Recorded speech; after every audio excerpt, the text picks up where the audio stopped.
Hi, everyone. First, let me just give you a little bit of a rules of the road. We've got about 55 to 60 minutes together. I want this to be incredibly helpful for you.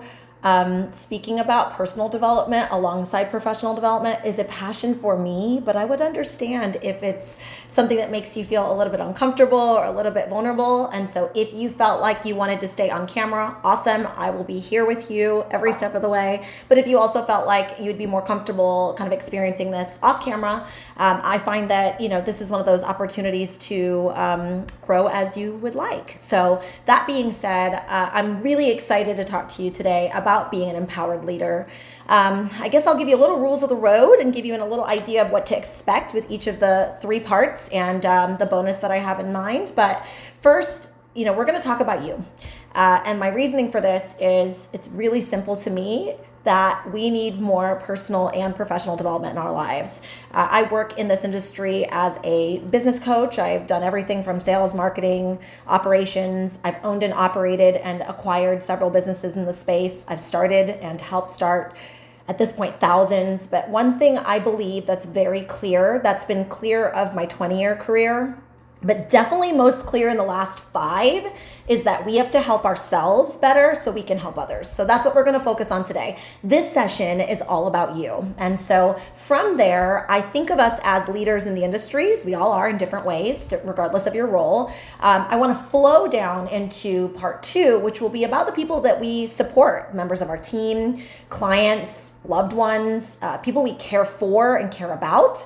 That's going to be a really interactive series as well. It's going to be different than anything I share today. So I'm kind of taking pieces and aspects of the Mind and Body Guide to Growth and just giving you as much as I can of it, from quotes to screen grabs of the graphics that were created, and really just trying to pour this knowledge and this passion into you.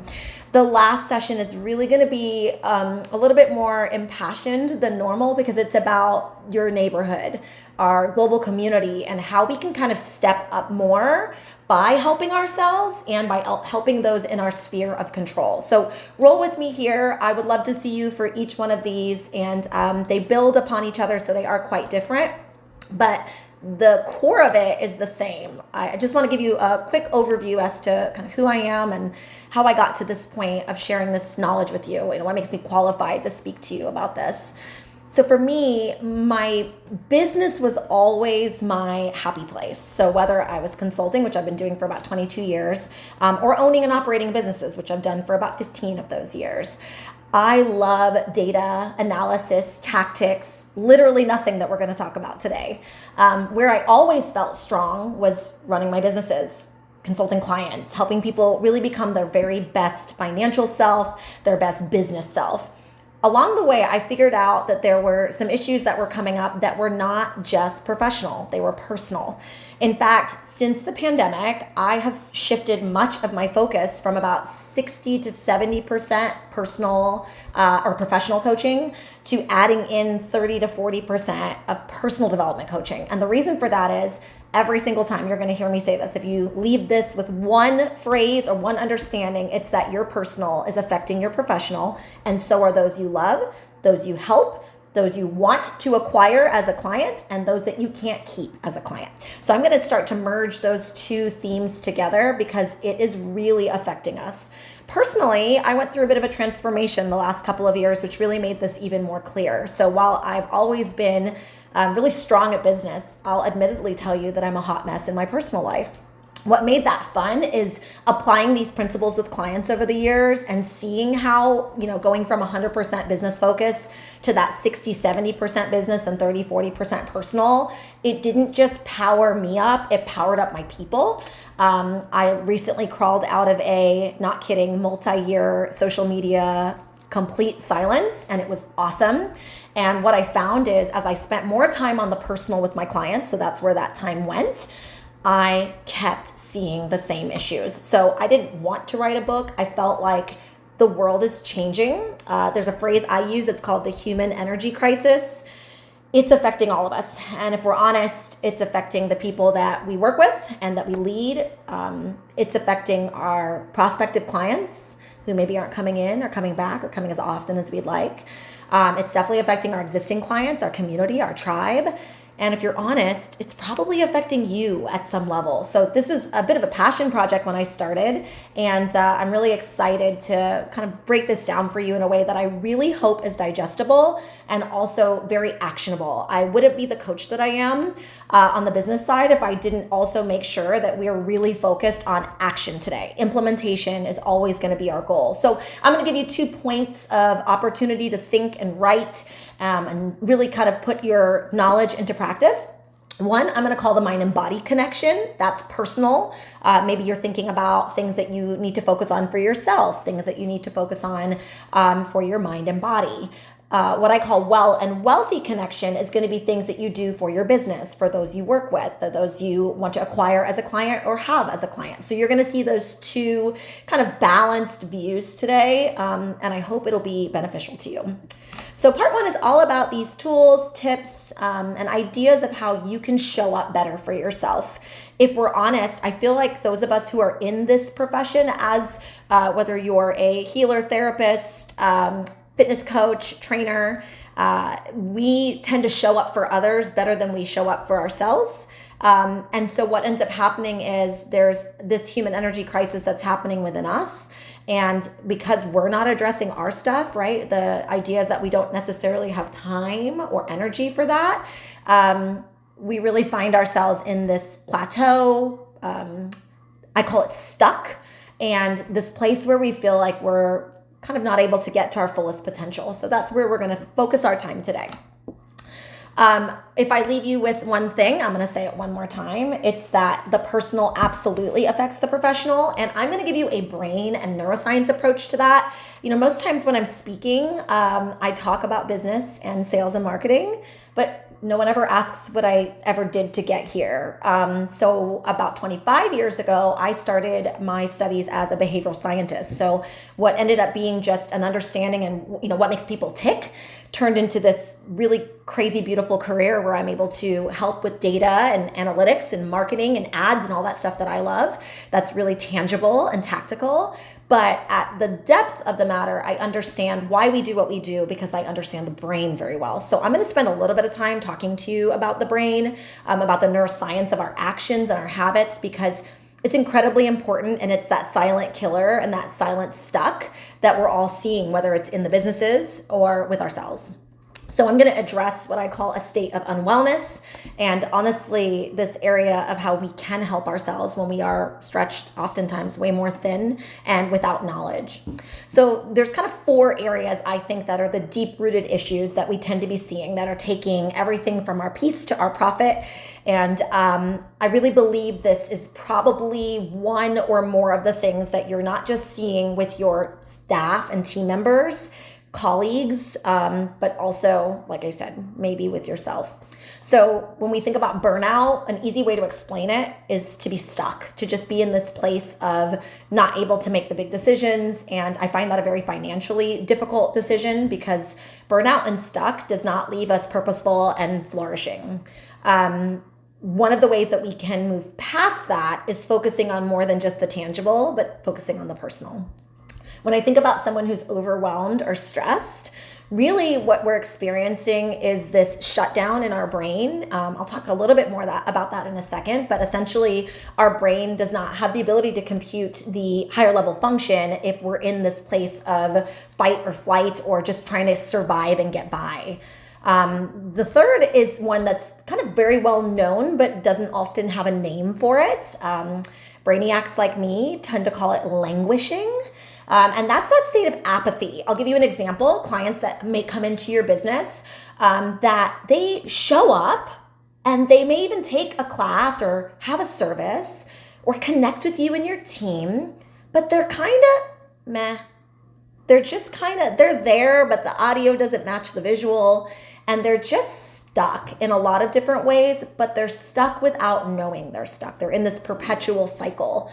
Apathy is the thing that I think hurts the fitness and wellness industry the most because it leaves people on the couch when they need to be moving, which I'm very passionate about, which is why I'm here.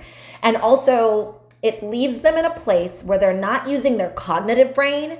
And so then there's all these cognitive dysfunctions that are happening, brain dysfunctions, things that seem really simple on the surface. But as we go deeper, really robbing us of a lot. Like I said, our peace and our profit. And then there's a state of unwellness, as I'm calling it, where we kind of pretend everything's okay. Maybe we check all of the boxes. That's the client that is showing up. They may be even crushing it in classes or consistent with their appointments, but they're not really coping. They're looking good on the outside, but inside a lot is going on. Sometimes this shows up in our business as the client who comes and does our introductory offer and like maxes it out, comes all 2 weeks, comes for the entire month, and then just cannot commit to the next step because they have some overwhelming issue that's deeper than the surface that wouldn't have been understood, like a financial issue, a personal or interpersonal issue. Maybe they're unsure about their job or their livelihood. And so there's a lot going on in our brains at all times. And I want to give you a quote directly from the Mind and Body Guide to Growth, because this is really where it all comes together as I start with you. Is that we can't talk about you or those that you care about until we acknowledge what makes you you. And that is your brain. So in its simplest form, our brain is a rapid prediction machine. So what does that mean? It means your brain is always trying to guess what will happen next. That's actually its natural function. And it does this by using its knowledge of your experiences and the world to create predictions. So that's an important thing to hold on to. The brain is rapidly trying to predict at all times. So when we make a decision, our brain kind of weighs the pros and cons of those decisions. It usually chooses the option that's easiest or most likely to lead to a positive outcome. And as I'm sure you already know, dun, dun, dun, sometimes those predictions are flawed. And so sometimes things happen that your brain didn't predict or expect. But even when that happens, what's cool about our cognitive function is that regardless of our age, our stage of life, where we're from, what we've been through, your brain can actually be adapted.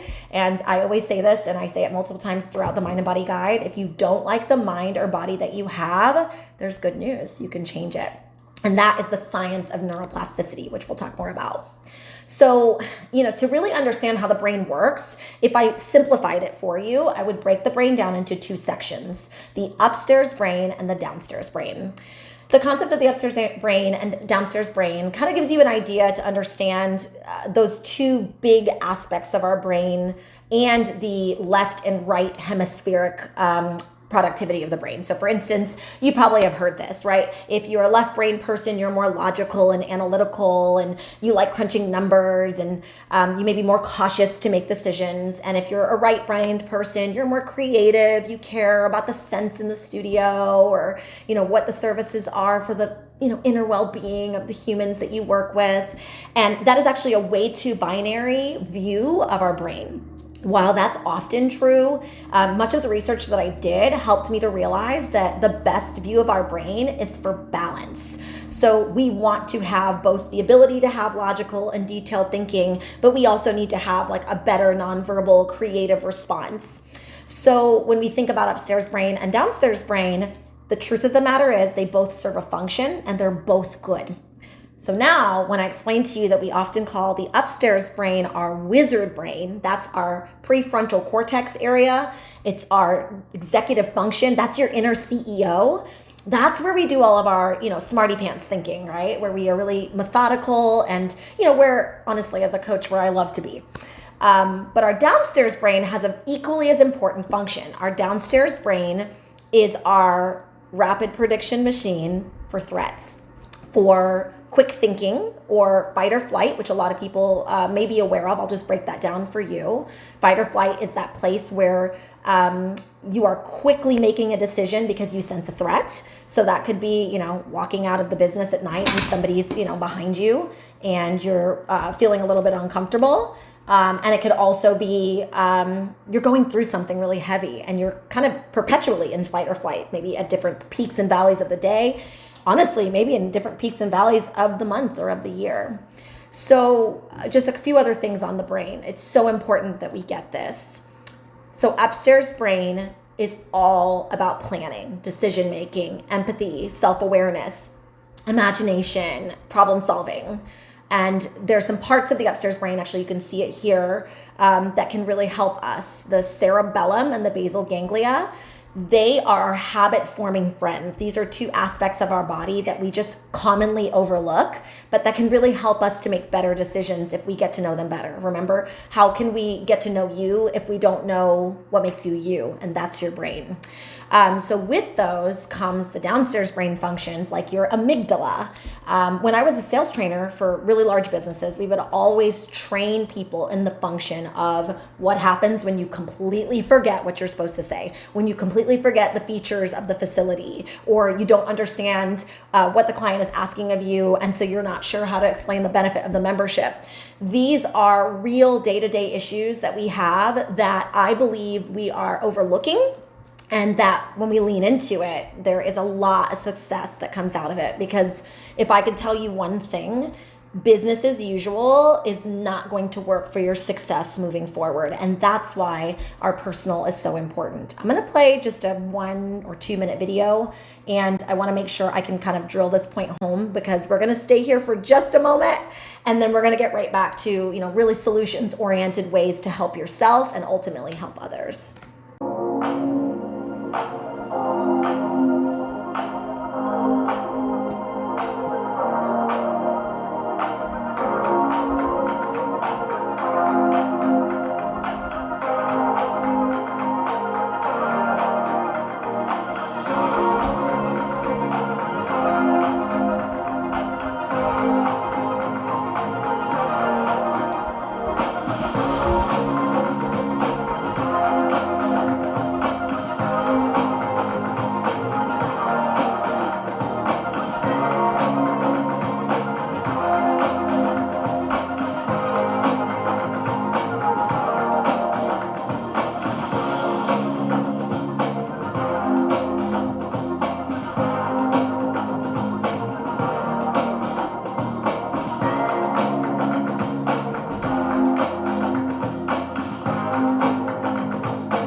So if I'm honest, that's a lot of what happens, behind the doors closed when I work with clients.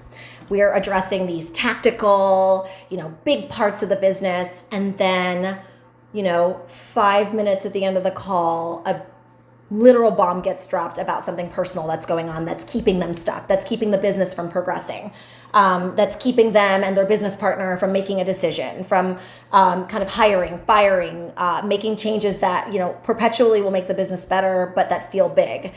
When I tell you this human energy crisis is stealing your peace and profit, it's because I'm behind the scenes working with many of you regularly, and I know that we have to address this.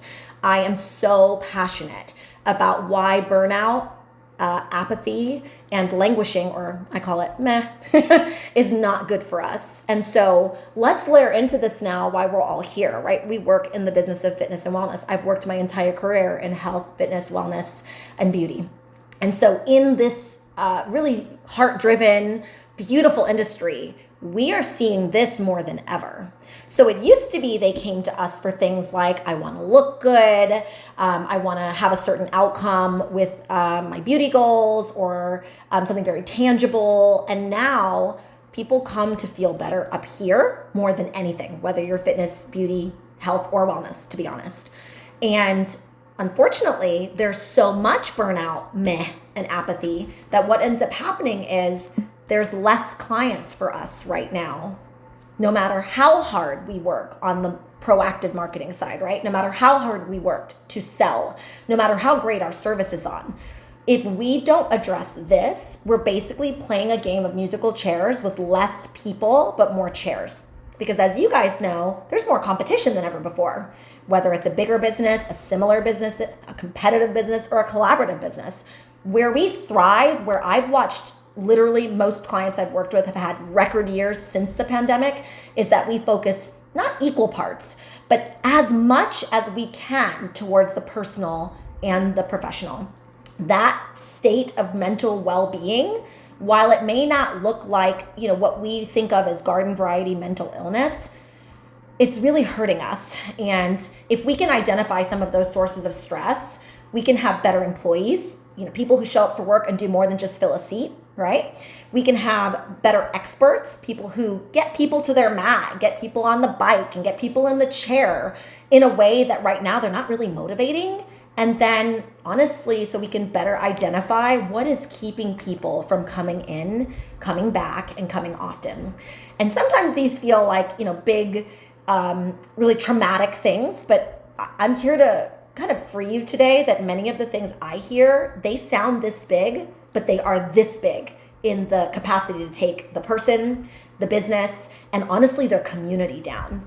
And, I sound very passionate about this because I am tired of people not having the ability to serve their people and to rise to the occasion and to fill their community with what they need, which is usually their services and offerings, because they're stuck and because the people they support are stuck.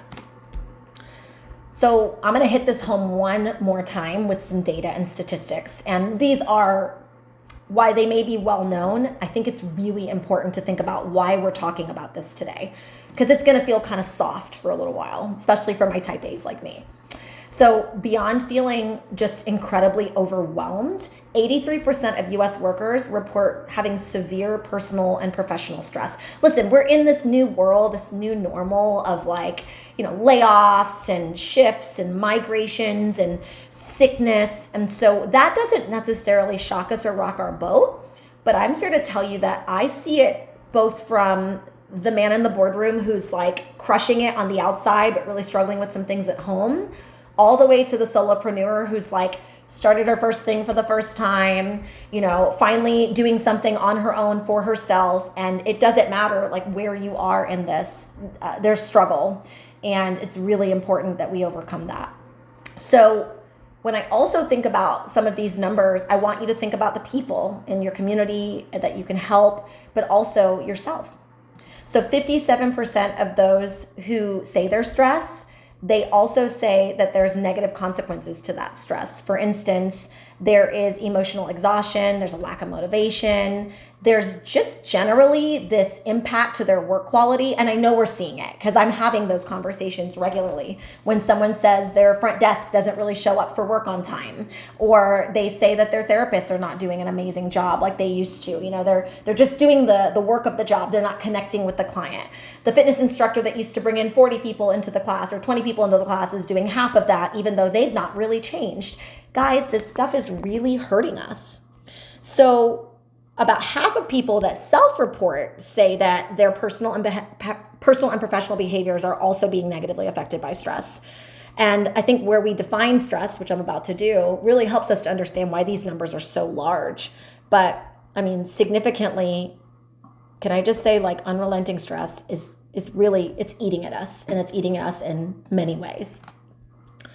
So there's a clear connection to the mind and body. In fact, I believe that probably no one would be watching this if they didn't believe that, because that's why we have our businesses. That's why we believe in the business of wellness and the business of fitness and the business of beauty, because there's so much good that comes out of our mind and body connection. It's real. And in the hustle and bustle of modern life, it's really easy to lose sight of our well-being as leaders ourselves. But when we think about how we talk to clients and how we talk to our team, we know how important it is. And whether we get caught up or we kind of lose sight of what obligations are most important, true wellness isn't just about avoiding illness. It's about cultivating a much deeper sense of balance and vitality in all of our lives. So this is where I want to give you my first actionable tip. It's called the Personal Wellness Manifesto. And so the Personal Wellness Manifesto came about because I was working with people who are top earners in our industry and yet really struggling. And so what it is essentially a living document that evolves as you grow and as you change. In fact, it's a reminder for you that you are the creator of your well-being. You're the creator of all the things that you do. And so by embracing those principles and taking charge of your health and well-being, you can honestly cultivate a better life, not just financially. Look, I always think about wanting to make people more money. It's the business person in me. But how about a life that feels more vibrant, more balanced, more authentic? Because I can tell you for sure, even when there's buku money in the bank, without that, life is pretty dull. So I want to give you a couple of things and connect it to that mind and body connection and also that well and wealthy connection. So first is self-awareness. This is the key to our inner strength, is to kind of understand for a moment, where are we really? And it's really easy, I think, at this point to have cognitive deception, which is that we don't want to think about it, don't want to deal. And so we just we're in a perpetual state of fine. Well, the connection to our mind and body is that's really, really harmful. In fact, we know our mind and body are connected. So now we also understand that stifling those emotions, burnout, apathy, they are literally influencing us in negative ways, and we are attracting ourselves to our businesses. So I'm gonna give you guys some real talk today. Oftentimes if I meet a business owner and they're telling me about all the difficulties with clients in their business, a lot of times I'm gonna tell you guys just how I say it: the fish rots from the head. And really what that means is they're attracting themselves, and they're really unclear about how they're struggling. So what happens is you attract a client that wants a quick fix, even though you also want a quick fix in your business, right? You don't want to put up your sleeves and do the work. It's hard. It takes investment. It takes resource. Or the clients that want a package instead of a membership because they're really commitment phobic. That often is the same thing for the business owner, where they're struggling with investing in their business for the long term. So that mind and body harmony is incredibly important. It really is about nurturing the best possible you so you can attract a better client base, friendships, relationships, and honestly enjoy this journey a little bit more. Emotional engagement would be another one. This is the art of feeling a little bit more deeply. Having more understanding of our vulnerability and where we struggle there is an area that I find most business owners are quite guarded about. I am distinctly proud of the work that I do with clients, where we really do address their entire needs holistically, and therefore they're quite honest with me. But I tend to be their person, right? They're one person that they reach to and have these conversations with, but haven't really processed themselves until we have those conversations, haven't really done the work. And so there's a stagnancy there. We really need to recognize and embrace and navigate our emotional landscape so that we can have a compassionate dialogue with ourselves, but a dialogue nonetheless. And I'll give you one more, and that's personalization. Look, we say this all the time, right? Fitness, wellness, health, beauty, none of it is one size fits all. But we sure struggle with the idea of that when it comes to overcoming our stuck and where we need to do things a little bit differently. And so having that connection to the emotional and the physical, it can be a total game changer for your business and for your life. So is it just me, or are these soft skills really, really hard sometimes? And when I think about the things that I often talk about as a personal development mentor, honestly, it sometimes rubs right against the things that we say or do as a wellness industry, or as people who read self-help books or that have some sort of faith. And so I found this very hard to write the book because I kept feeling like I was going to upset a lot of people. And I did not enjoy the idea of that. I'm known to be quite boisterous and outspoken, but at my core, I just want to help. And so I just want to be honest about this today and just give you some space to think about maybe which of these, different aspects of the continuum that you're struggling with. Is it time management? Is it patience? Is it stress management? Is it problem solving? Take a moment, write this down. I'm actually going to take a literal read right out of the Mind and Body Guide for a second. Because everything you think or know about self-help, personal development, spirituality, or even wellness is probably wrong. And because that is such a jarring, difficult thing to talk about, I often find that we shy away from where we're struggling, right? We have this, fake it till we make it perspective. And the human energy crisis is not going anywhere. People are generally not well, even when things look good on the outside. And it's troubling to see how much it's hurt and just honestly why it's affected their lives. One of the hardest things for me to do has been to watch people, sometimes even ones I care about, suffer while knowing that there is a solution for them should they ever be willing to try. And so we become conditioned, I guess I should say, to being stuck. Those are responses in our brain. Remember, it's a rapid predictive machine that we just become very accustomed to. And so it feels intrinsic or insurmountable, and we can't brush it off. And we treat it as maybe some bad decisions or personality traits. But we rarely question, where do these desires and behaviors come from? And here's the thing, a lot of those are not exactly, what we're thinking of as the absolute worst case scenario. It could be as simple as just having some strife at home, right? It could be as significant as not pulling profit from the business the way we would like. It could be an unwell family member. It could be mental health illnesses. It could be just feeling like we're running on empty at all times. It could be feeling like we're throwing a lot of money, time, and resource at things that aren't working out. It could be that we honestly feel like there's no path forward, even though we're still trying. And so one thing I want you to know is that while I believe in a growth mindset, we are uniquely wired to be able to use our mind and body in ways that are really transformational for our personal and our professional needs. And this isn't just about mindset. And so we can't think our way to success. And so when I think about what that means for you today, it may be that you need to be more implementing and acting and even throwing spaghetti at the wall at times, especially with personal stuff, working with experts, really stepping up your game, because thinking and growing rich doesn't work, and we do not get well quick either. When I think about our wellness industry, there's some things that I'm admittedly not pleased with that happen. This idea of, I call it the wellness culture. It's like a country club of, good and bad behaviors that we think are okay, right? Having inappropriate ways that we connect to each other, really sharing only the physical benefits of our exercise programs, using our bodies for hurting and not for healing.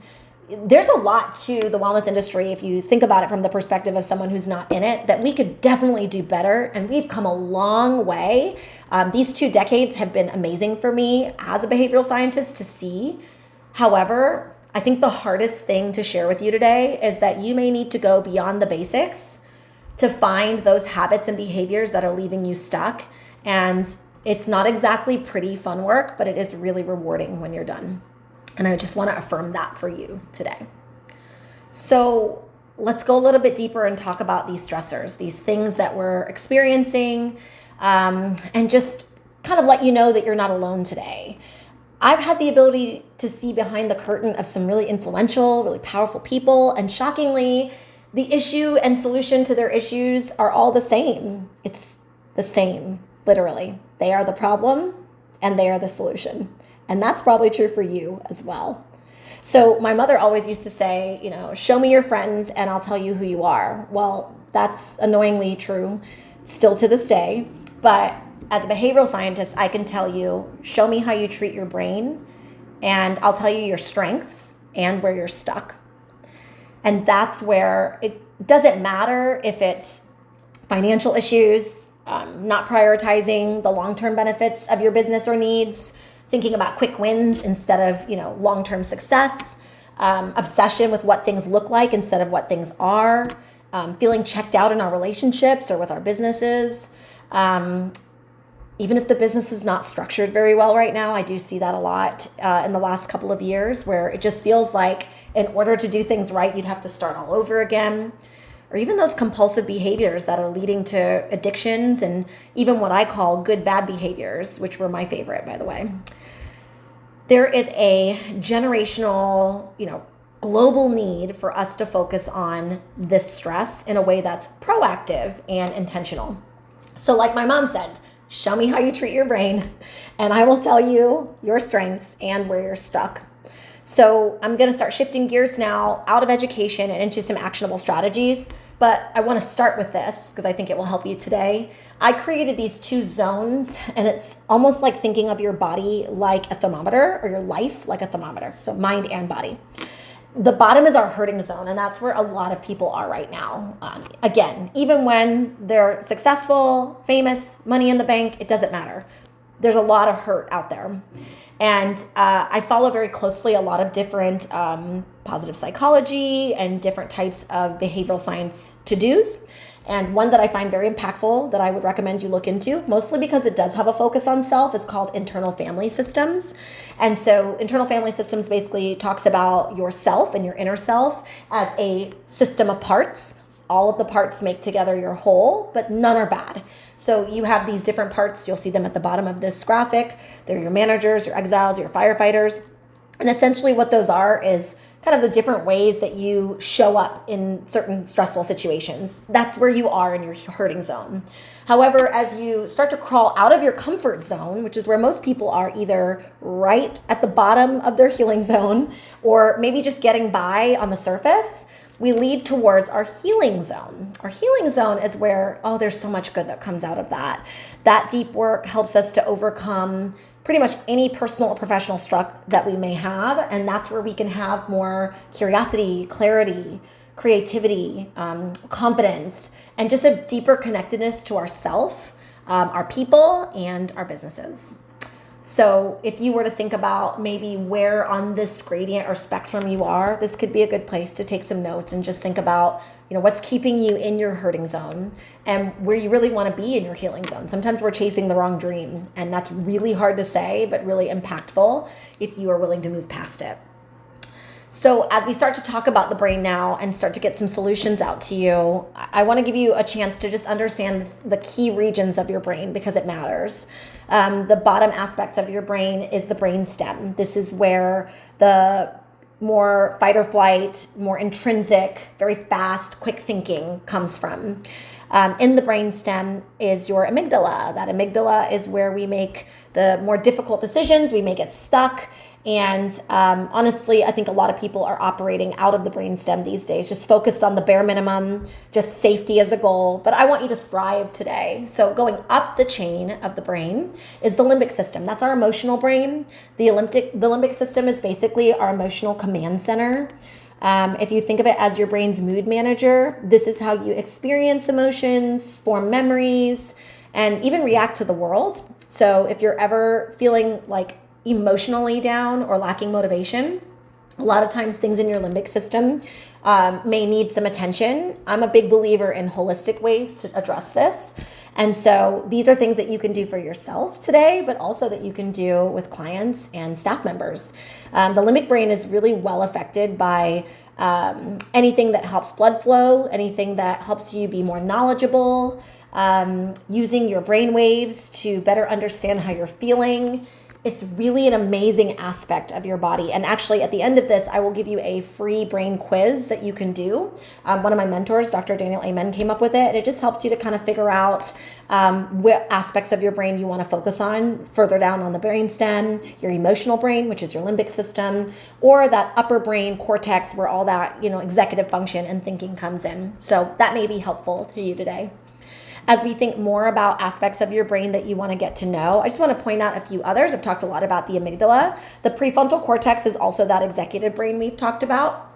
But look at all the feelings and thoughts and actions that happen within that. What we may not understand is a lot of times our downstairs brain thinking happens faster. So we make quick decisions that don't often make sense. But our slower activation is the upstairs brain where we really need to be more methodical and think things out. You see, your brain is an organ, but it acts a lot like a muscle. And that means whatever we repeatedly do becomes our norm. And that's kind of where we can get stuck. Your brain is an absolutely amazing organ, and it can change and adapt in any aspect of our lives. In fact, at this point, the data actually tells us it's not just about the neuroplasticity of the brain, which is the ability for the brain to shape and mold in children. It's all the way through adulthood and even in our senior years. So that means your brain can create what we call neural connections, which is basically just brain connections, strengthen existing connections that you may have, and even put away connections you don't want anymore, so unhealthy habits and behaviors.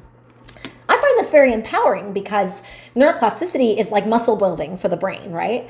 And so it means our experiences, our thoughts, our habits, they can change the shape and even structure physically of our brain. This is not like woo-woo science. This is for real. And so when we do things that help our mind or our body, they really are so integrated that now they work together. And so because our brains are constantly being shaped by experience, you can actually use your behaviors, thought patterns, your understanding of yourself to shift your brain and ultimately change your body along with it. So we can unlearn negative behaviors. We can plan better. We can truly remodel and retrain our brain using this dynamic process, but you kind of need to know how to do so. So let's talk about the science of being better, because there is. One of the reasons I wrote the Mind and Body Guide to Growth is that there was a question that was really haunting me as someone who became very successful at a young age, but came from very little. And the question was, can success be created? Or are there just people out there that are meant for success, always have that opportunity handed to them, always getting the best of life? And there seems to be people who are never getting that. And actually, I'm here to tell you today that success absolutely can be created, and it has to do with better understanding our mind and our body and using them as the guide that they are. So we've talked about that prefrontal cortex, that's the upstairs brain. I use the hand model of the brain a lot when I'm doing personal development coaching, as we understand where our decision making is coming from. The limbic regions is that middle area. So if you use your thumb as the middle of the brain where the amygdala is, and you leave your fingers over the thumb, that represents the entire model of the brain. What I want you to know today is when the upstairs brain and downstairs brain are firing correctly, like in the right side of the graphic, we are understanding our needs. We are better making executive decisions. However, when we are stuck, when we are struggling, when we're in meh or apathy, our upstairs brain then disconnects physically. This is not a feeling. This is not a guess. This is true neuroscience. And so the upstairs brain on the left side of the hand model literally disconnects and goes offline like an app. That means that when we're in our downstairs brain thinking and we're making quick decisions, looking for threats and dealing with those emotionally, we're not thinking rationally. Doesn't this start to make a lot more sense? So when we think about ways that we can activate our chill mode more often, look, I'm not going to tell you guys to do the services and offerings that you already, purport to clients. I know you can do that. Today, I want to help you understand how you can activate what I call chill mode and kind of widen what we call your window of tolerance, which is basically just a way of saying how to better handle the stress that you face. So there's a theory that we use called polyvagal theory. The vagus nerve is the largest in your body. And if your brain is like a nervous system, if your brain has a nervous system, which it does, and they work together, the brain is like the city center, and the nervous system, the nerves, are like roads connecting to the city center. And so essentially there are two aspects of our nervous system. There's the parasympathetic nervous system. That is when your body is, think about the word parachutes, resting, digesting. I call it chill mode. That helps your body to kind of be at a state of chill and clear thinking at all times. It's definitely the best physiologic state for having a relaxing, healing, emotional life, but it's also where we can make better decisions with our upstairs brain and our prefrontal cortex. The autonomic nervous system is where we make a lot of our decisions from, which is that at the bottom, immobilized, always acting quickly, either completely stuck and collapsed, or you're above the window of tolerance, here where it says hyper arousal, and you're in fight or flight and sensing threats like crazy. Our goal is to have you in the middle. We often call that being actively engaged, and that active or social engagement just gives you that sense of chill and safety so you can make better decisions and you can better understand what you're dealing with. So there are a lot of different techniques for helping you widen your window of tolerance, many of which are health and wellness related. And so whether it's calming techniques like listening to music and doing deep breathing and meditation, again, I know the room that I'm speaking to today, and I know you guys know this stuff. What I want to compel you to think about is how you can help yourself either by focusing on your mind or your body. And I'll tell you why. Because while you know this, and while you often have services and offerings that help with this, wellness is so much more than just the absence of illness. And so if we focus on balance as our goal, so this neutral point as our goal, so we're not, always leading towards premature death, but we're also not wellness junkie, unhealthy, somewhere in the middle of this illness wellness continuum is really where we aim to be, especially as leaders. Guys, if we can't put our oxygen mask on, whether it's mind or body, we can't do it for our people, and we will continue to attract people that are not who we need them to be because of that. And so some of the prolonged stress and burnout that we're seeing in our industry, clients, people that work for us ourselves, is directly related to this kind of unwellness model that we're following. Even if it's, let me just say this, even if it's just that general feeling of stuck and malaise, I call it languishing or meh, let me tell you, it is a complete barrier to your growth and fulfillment. And this is coming from the person that focuses all of her life on growth. And so I want you to know that while it's okay to have moments where you're really thinking through and processing, we are made for action. In fact, our values are defined by our action. And so when I think about very tactical, very specific tips for you today, I'm going to roll through these, but I'm hoping they're things that you haven't thought about before or that you may not know, because the personal really does affect the professional. And if I can help you to help yourself today, whether it's a major life event or just needing time to chill, handle things better, recenter yourself, you can create the balance that you want and attract the client that will help you to be better as well.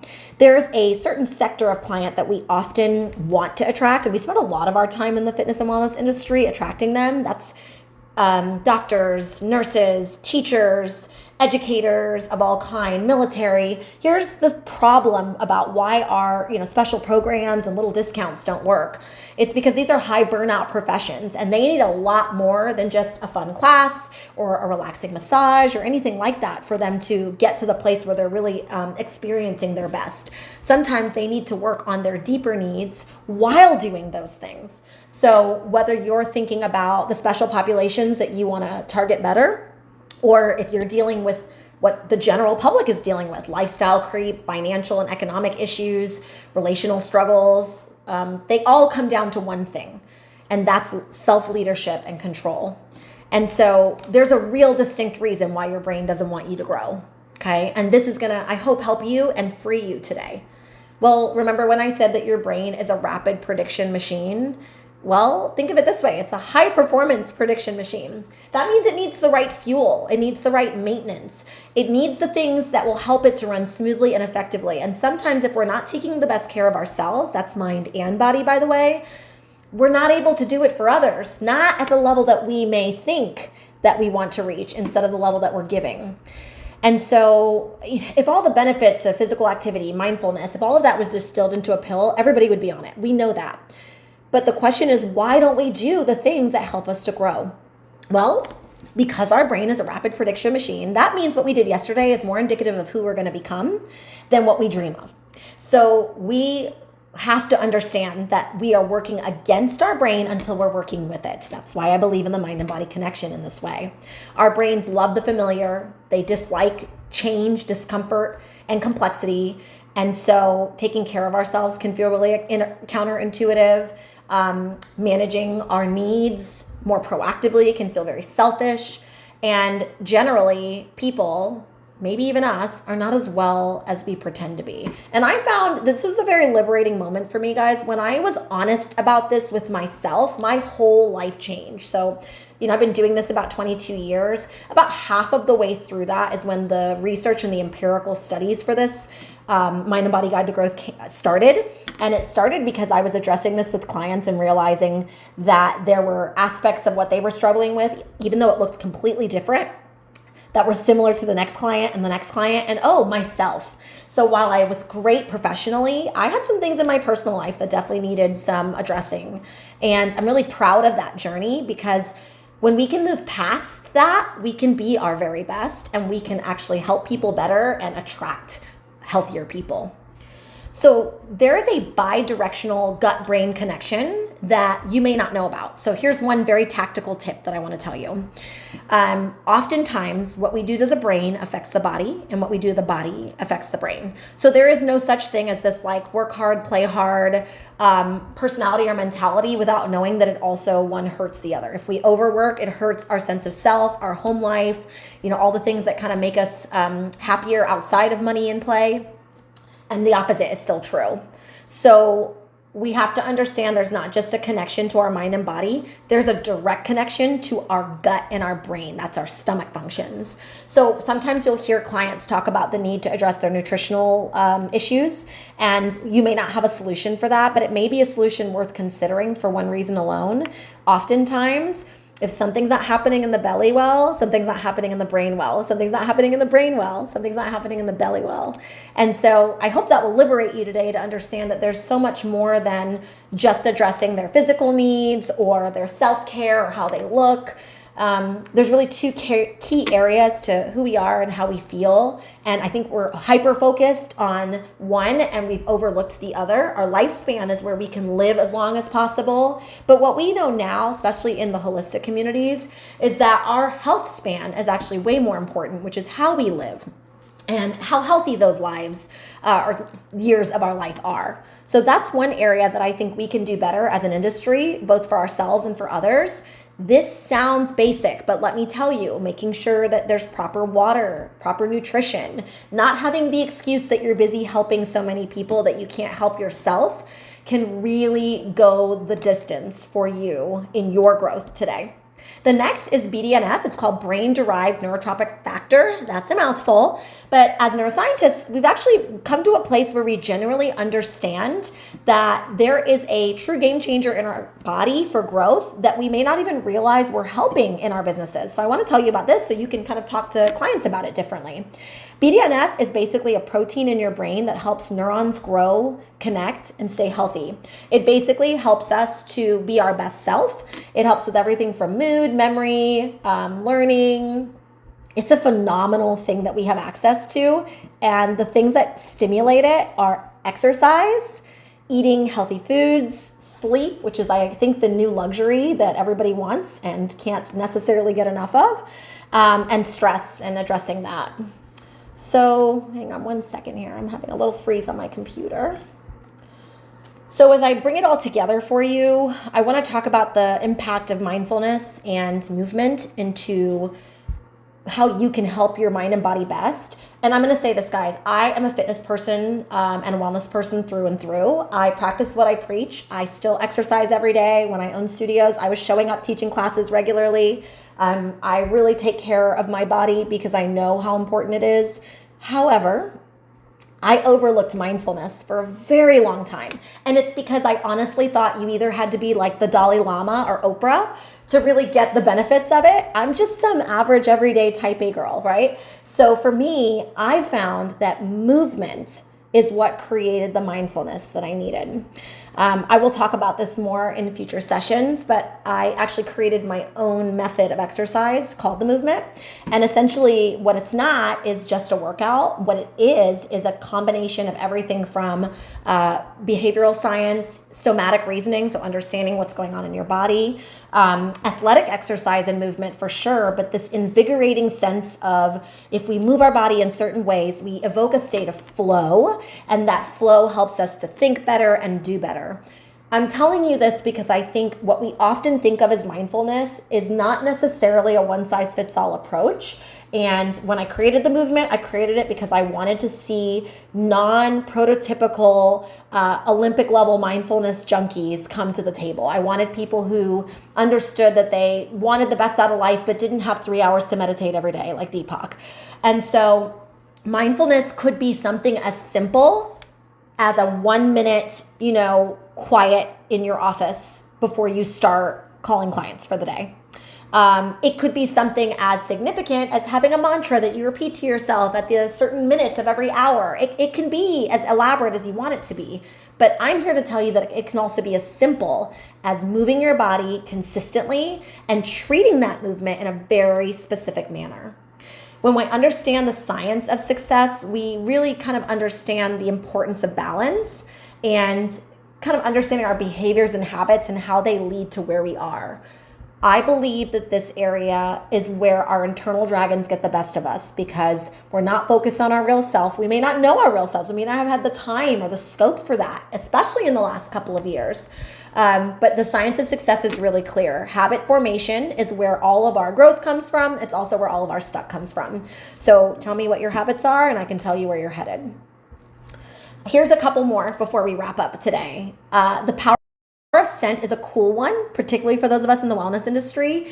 You may not understand the science behind why lavender towels at the end of a yoga session feel really good, but let me give you this neuroscience aspect to it. Scent is the only of the 5 senses that you do not have to process in your cognitive brain, which means it allows you to quickly experience it. So that means I don't have to be out of fight or flight. I don't have to be reasoning with my upstairs brain to get the power of scent. It's calming, it is direct, and it can give this multisensory stimulation that enhances the relaxation response and can really be powerful for you to do something as small as I have a signature scent is what I call it, that you just diffuse in your home.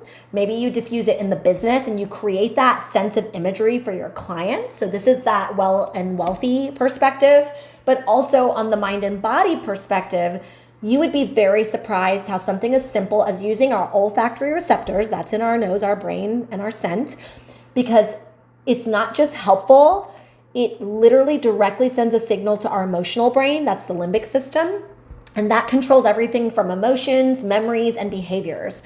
Scent can be our friend, and it can really help us with clients to have a better experience.